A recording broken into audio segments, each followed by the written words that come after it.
talking. Dear Santa, I have been a very good boy this year. I have always worn my bicycle helmet. I have always stopped at red lights. I would really like a Lego train set for Christmas this year. Thank you, your friend, Chris. One beautiful Christmas morning later.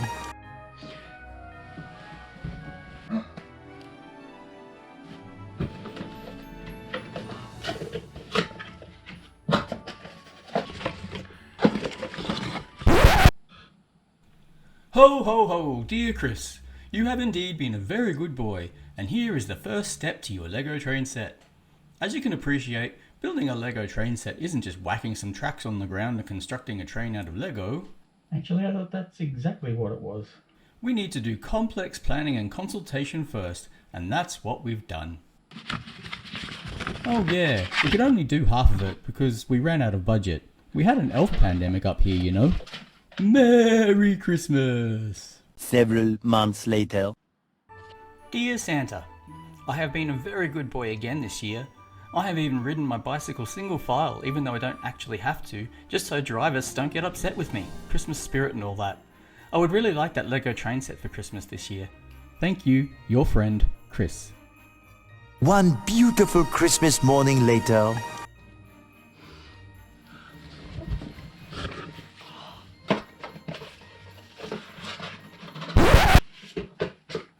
Ho ho ho, dear Chris. You have indeed been a very good boy, and that's why I have completed the design for your Lego train set. Unfortunately, we couldn't start construction because we had a 1 in 100 year blizzard this year and needed to divert budget to repairing our own train set we already had. But if we keep up with our responsible economic management, we will deliver your train set next year. Sounded a bit of a... Budget time for cycling advocates is a bit like Christmas. We've written our letters to the local council and state transport authorities about what we really want to see built, and we open up the budget papers to see which of our wishes have been granted. Unfortunately, the 2023-24 budgets are very much a case of analysis paralysis. Locally, my big hopes were to see construction start on linking the $52 million Indooroopilly River Walk to the Centenary Bikeway and the Boggo Road Cycleway we have long pushed for since the tragic loss of Richard Pollitt in 2011. And both projects are in the budget.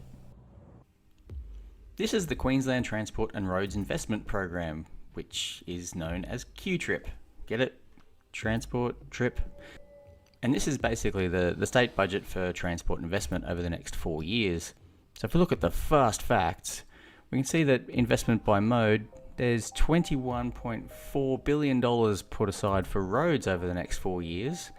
And if we scroll down, there's $328 million for active transport. Now, I'm just doing some sums on my fingers. I think active transport's a bit less than roads. In fact, by looking at that, about $21 billion less. But, you know, who's counting, right? But obviously we're most interested here for Metropolitan, which is Brisbane City, where I live. So first of all, we've got an area of nearly 3,000 square kilometres for this region of Queensland. Not insignificant. And that's more than 30% of the population. 437 kilometres is the state-controlled road network, and the rest of it is council roads. But state government does provide some funding for projects on council roads, and we'll see some of those on here. But if we just go through some of the highlights for active transport, so we've got this one, Bicentennial Bikeway, Kurilpa Bridge to Victoria Bridge. Design, active transport upgrades. Okay, so that's another 3 years of design. Okay. Let's keep going down. There we go. Moggle Road. So subarterial road, Centenary Motorway to Rafting Ground Reserve. Active transport planning. Oh. Okay, so we've got $1 million set aside for some more planning this year. Okay. Veloway 1, Cycleway, O'Keefe Street, construct cycle bridge and approaches. So that's well under construction and it's coming along well, and there's some thought that'll actually be open by the end of this financial year, although there's still some money set aside for the next 2 years. Grey Street, Vulture Street to Russell Street's design separated cycle track. Okay, more design happening. Hurston Road, design separated cycle track. Indooroopilly Riverwalk, Western Freeway Bikeway to Bridge Street, design active transport facility. I'm noticing a trend here. Design shared path and bridge. Oh, here we go. Construct shared path. But that's not really going to start until next financial year by the look of that budget allocation. So this is what we talk about with analysis paralysis. Lots of design, but not much build. Now this is the Brisbane City Council annual plan and budget. So this is for 2023-24, but it also includes forward estimates for another 3 years. So this sort of outlines what the council's overall plan is, what it's going to deliver and how it's going to do it. Transport for Brisbane is the agency within Brisbane City Council that's responsible for public and active transport. And its program goal does talk about a lot of different things, but obviously the one that we're most interested in is active transport. And its goal is, or the outcome description is to, Brisbane provides an extensive network of safe, convenient and connected pathways, bikeways and bike lanes, including on-road and off-road infrastructure to enable residents and visitors to move around the city easily. This helps to reduce traffic congestion and contributes to an accessible, healthy and more sustainable city. And where we want to be. Council will grow the uptake of active travel as part of an active, healthy and more sustainable lifestyle. Brisbane's interconnected network of pathways, bikeways and associated facilities will enable people of all ages and abilities to make active travel choices. So obviously they're going to be spending a lot of money on this, right? Because how else are you going to achieve it? So how much are we actually spending or planning to spend in the next financial year? Well, so for planning and design of the active transport network, we're looking at $700,000 per year. And then if we look at providing active transport infrastructure, that's the nitty gritty, that's what we want to see. The Active Transport Infrastructure Fund has about $26 million in this financial year, so that's exciting. It could deliver a lot for that. And the Green Bridges program, and that's one that's really exciting, and we'll talk a bit about that, is $125 million this financial year, $64 million next financial year. And these are basically the Kangaroo Point Green Bridge and the Breakfast Creek Green Bridge. And bridges are fantastic because Brisbane is a river city, and by its definition it splits the city in two. So more bridges, more connectivity.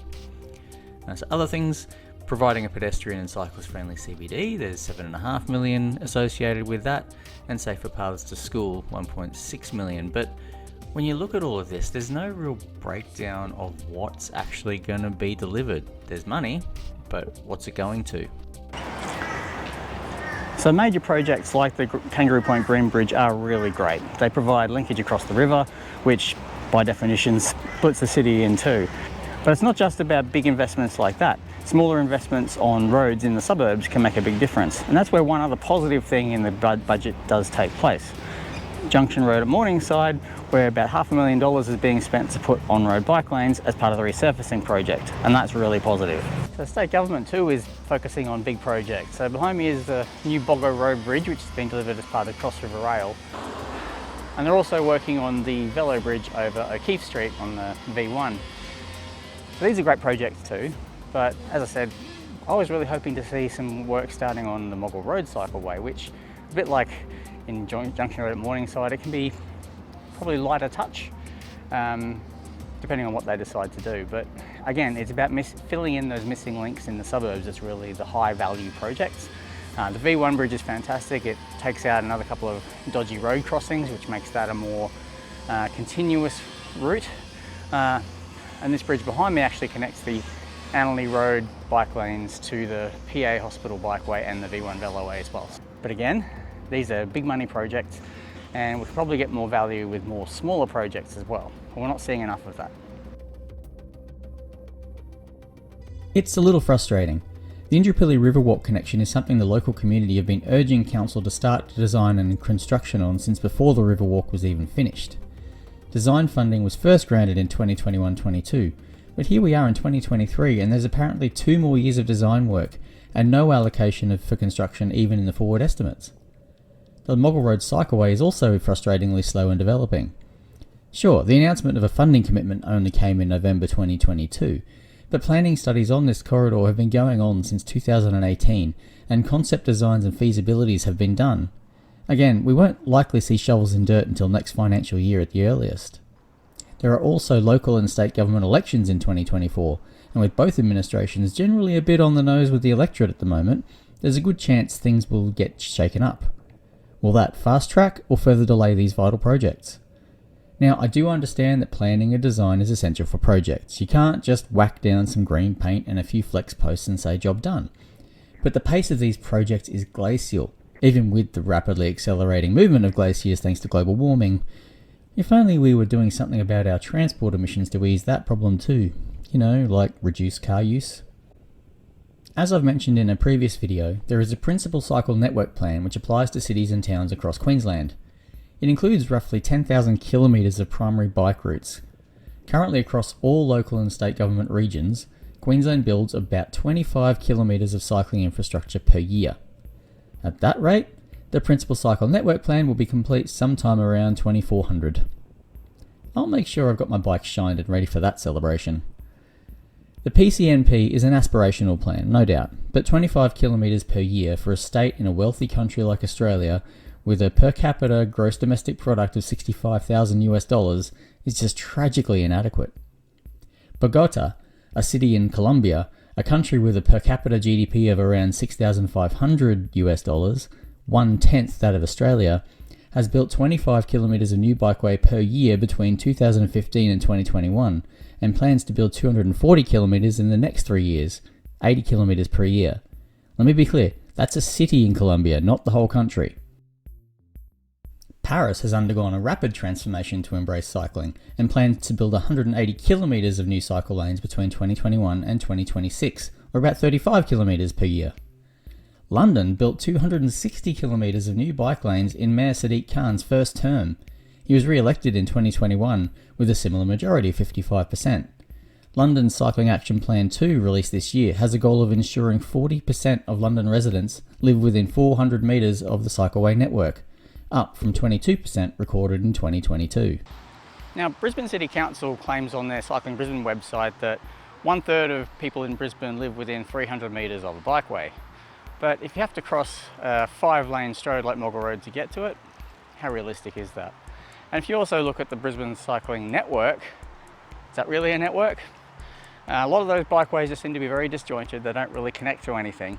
And the whole point of being able to ride a bike is to get from your home or another destination to another destination. If they're just random bits of bikeway that connect 2 streets and then leave you on your own, that doesn't really help you. Now, I don't know whether the London statistic about being within 400 metres of a bikeway is any better, but looking at the standard of their cycling network, I think it's probably a little bit more connected than ours. All of these achievements in individual cities across the world makes Queensland's 25 kilometre statewide growth in cycling infrastructure seem extremely underwhelming. And looking at the Brisbane City Council budget and state government projects in Brisbane, in 2023-24 we will see about 5 kilometres of new cycling infrastructure actually completed in the financial year. Bogota, 80 kilometres, Brisbane, 5 kilometres. Oh, come on! Brisbane is desperate for a change in how we travel. According to the Queensland Household Travel Survey between 2017 and 2022, a whopping 57% of all non-recreational trips in the Brisbane local government area are less than 5 kilometres in distance. That's an easy 15-20 minute bike ride. And yet 77% of those short trips are taken by car, either as a driver or passenger. Now, it's not because people love getting in their car and getting stuck in traffic. It's not because every short trip involves moving a grand piano, a fridge, a couch and 3 elderly relatives. It's because the road environment is overwhelmingly designed to prioritise motor vehicles to the exclusion of all others. As Bogota, London and Paris have shown in recent years, if you build cycling infrastructure, more people will ride those short trips and leave their cars at home. The slow rate of progress in Brisbane is not a budget issue. It's not an engineering issue. Our city is no more complex to build cycling infrastructure in than any of those other cities. It's about priorities. What we lack is the political will to focus on rapid expansion of the cycling network in Brisbane. Remember, there are elections for local and state government in 2024. Now is the time to demand that your right to get around your neighbourhood on a bicycle or an e-scooter safely, conveniently and directly is met. If you don't know where to start, contact your local cycling advocacy group. Space for Cycling Brisbane is a great place to start here. Go meet your current representatives. They're often out and about at mobile offices. Keep an eye open for candidates being selected for the elections and go see them too. Tell them you want to be able to ride, scoot or walk more and drive less. Ask them why cities like Bogota can do it, but Brisbane can't. Make your vote count. Because while we can't vote for a new Santa, we can vote for a new Lord Mayor, local councillor and state representative. If they are not working actively towards freeing up their community from car dependence, then You have failed this city. ride safely, drive rarely, and I'll catch you at the polling booths.